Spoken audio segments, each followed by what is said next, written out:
Last question. BBM yung resign mo, tapos sa invitation mo kayo ng president.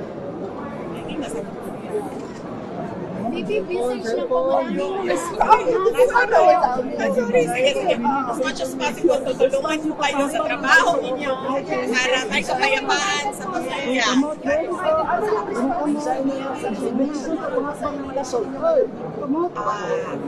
I think, sa tingin ko, mayroon kaibigan ni Pangulong Marcos.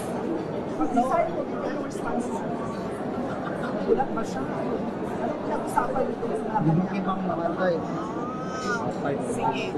Sa ibang panahon, pag-usapan natin yan. Sa ngayon, pag-usapan natin ay ang transition. Napakahalaga talaga ang pag-counter